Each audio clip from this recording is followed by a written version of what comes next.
Hey, it's Matt from Hidden Machine here, and today I'd like to discuss everything we know about Alan Wake 2. The game was announced with a 57-second long teaser trailer that premiered at the 2021 Game Awards. Sam Lake was there to say a bit about the game, and he also did a handful of interviews around the same time.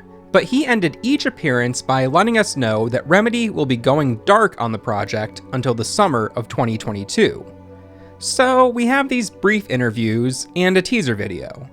Given all that, what do we know for sure about Alan Wake 2? Let's start with the facts. We know the game will be coming to us at some point in 2023 on the Xbox Series X and S, PlayStation 5, and the PC. The game is being published by Epic, so it'll at least initially be exclusive to the Epic Game Store on PC. We know that the game will be running on Remedy's Northlight engine. And we know that this will be Remedy's first foray into the survival horror genre. Sam Lake mentioned that Alan Wake 2 was initially in development immediately after the release of the first Alan Wake game, and that over the past 11 years, the game has undergone a number of revisions. Some of the ideas from the original concept found their way into Alan Wake's American Nightmare, but the game we're getting is fairly removed from what the team started working on over a decade ago. And in terms of concrete facts, that's about all we've got. But the game's trailer does afford us several clues as to what we might expect to see in Alan Wake 2. I'm going to give a disclaimer here and say that all this is just based on my interpretation of things. I'm sure there are a lot of other theories out there regarding what an Alan Wake sequel might bring, and I'd love to hear your thoughts down in the comments. Before we get into the specifics of the trailer, let's take a look at what groundwork has already been laid for the next chapter in Alan's story. From here on out, the video is going to contain spoilers for Alan Wake, Alan Wake's American Nightmare, Quantum Break, Control, and Control's DLC episodes, so be aware of that as we move forward. At the end of the first Alan Wake game, we can see that Rose is acting as a sort of echo of Cynthia Weaver, holding a lantern in a way that suggests that she may be the new Lady of the Light. We also see that former FBI agent Robert Nightingale is alive, and does appear to be under the control of the Dark Presence. While we haven't heard anything from either of these characters since this scene, I'd be very surprised if Remedy just left these loose threads hanging.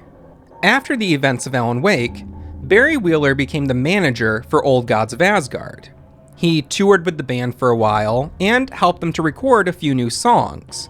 But the wild and unsafe behavior of the Anderson brothers led Barry to cancel their remaining tour dates, and in 2014, he used the proceeds from the band's then recent activities to open up the Valhalla Nursing Home, a place where the Anderson brothers could live out their final years in peace. I believe that we'll see Barry Wheeler return in Alan Wake 2, and we very well might encounter more music from the Old Gods of Asgard in some way. But as for the Anderson brothers themselves, it's hard to tell if they're even still alive or not at this point. We'll have to wait and see how this one goes. Control, Alan Wake Remastered, and the digital comic books that accompany the Steam version of Alan Wake all work to create links between Frank Breaker and the FBC. Frank Breaker is the father of Sheriff Sarah Breaker. We know that even after he left the FBC, Frank Breaker maintained a relationship with the former head of investigations, William Kirkland. Kirkland resigned in 2019, and the investigations sector was temporarily shut down. It's unclear to me whether or not we'll see the Breaker family return in Alan Wake 2, but Remedy has made a point to keep these characters relevant to the Remedy connected universe over the past 11 years, so seeing them again isn't totally out of the question. Alan's wife, Alice Wake, is still struggling with the disappearance of her husband. The events of Control and Alan Wake's American Nightmare let us know that she has been visited by Mr. Scratch. Mr. Scratch is an evil doppelganger of Alan Wake, one who seems to have entered reality when Alan dove into Cauldron Lake to defeat Barbara Jagger at the end of the first game. Alice Wake has been contacted and questioned by the FBC, and while we don't know how much she was able to remember from her time trapped beneath Cauldron Lake, it's obvious that she's aware that something strange is going on.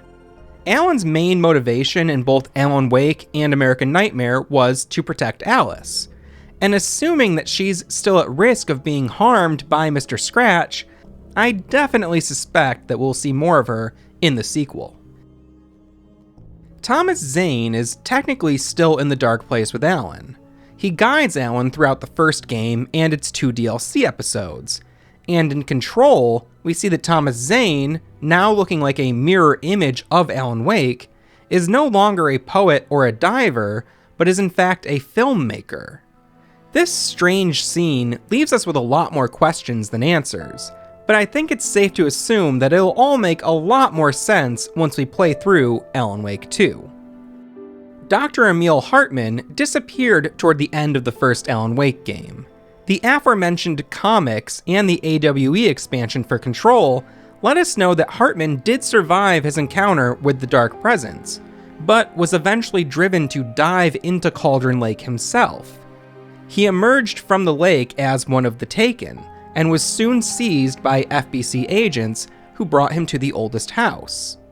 While being detained at the Oldest House, Hartman was further corrupted by the Hiss and became an even more monstrous version of himself, who was eventually killed by Jesse Faden.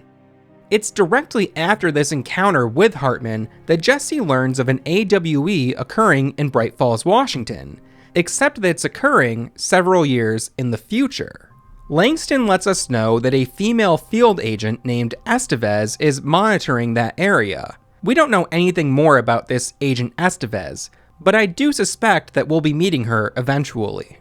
The AWE expansion also lets us know that an FBI agent named Alex Casey has requested copies of all the FBC files regarding the AWE in Bright Falls and the disappearance of Alan Wake. Alex Casey is the name of the protagonist in Alan Wake's most famous books, and the character of Alex Casey is a sort of echo of Max Payne. Both characters have been portrayed by Sam Lake, and both characters have been voiced by James McCaffrey. The strange coincidence of an agent named Alex Casey looking into the Alan Wake files is not lost on the FBC, and it's possible that the Bureau is surveilling Casey. Will we see Alex Casey in Alan Wake 2? I have a pretty strong feeling that we will, and there's some evidence in the Alan Wake 2 trailer to support this. Let's get into the trailer. The video opens up on a forest scene, one very similar to the forests that Alan Wake explored in the first game.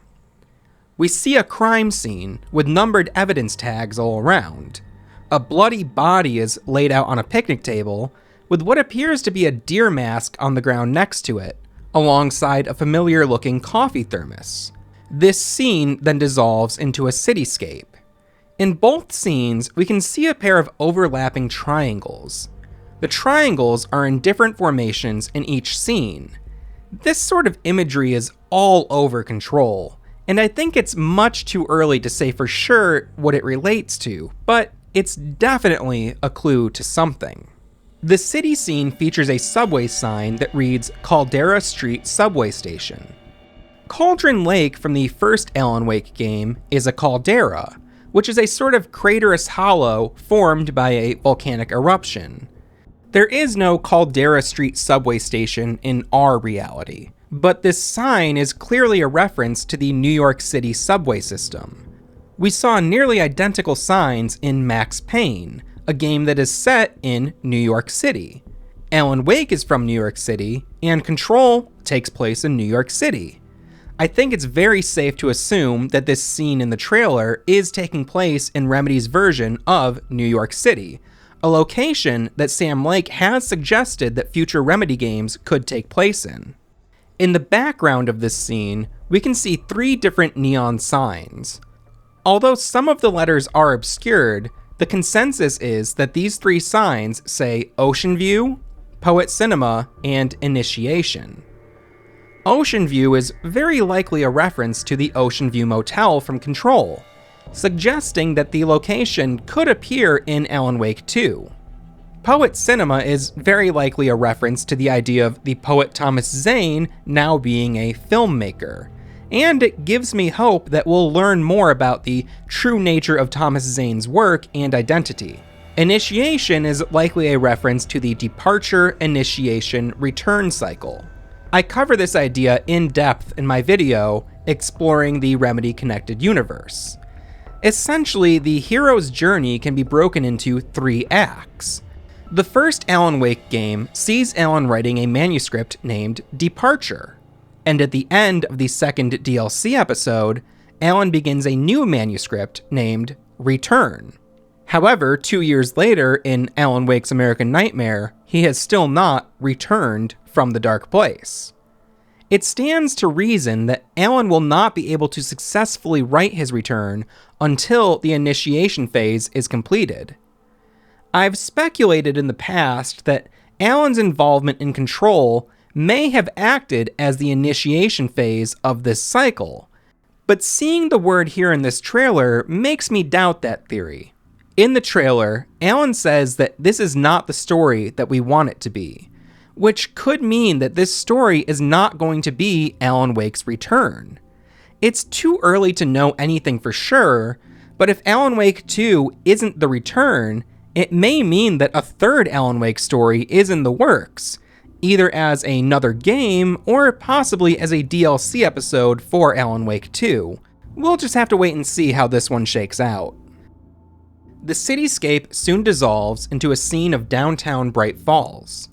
We can see reference to Deer Week and the Oh Deer Diner, and we can also see a chalkboard that says, "Your friends will meet him when you're gone," which is a reference to the introduction of Mr. Scratch at the end of the first Alan Wake game. In that scene, Alan sees his doppelganger, and Thomas Zane says to him, "That's Mr. Scratch. Your friends will meet him when you're gone." The scene of Bright Falls then dissolves back to the cityscape, and we zoom in on Alan Wake, who is holding a lamp.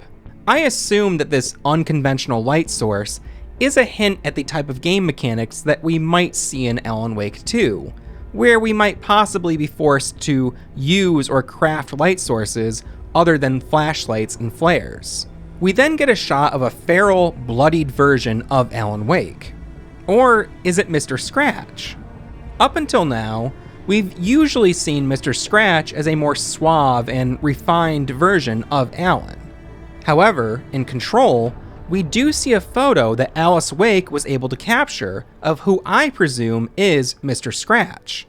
The photo isn't all that different from this shot in the trailer, and if I'm correct in my assumption that this is Mr. Scratch, then it would suggest that Mr. Scratch's appearance and facial hair at any time may directly correlate to Alan's appearance, which would explain why he's not as suave looking as he was in American Nightmare.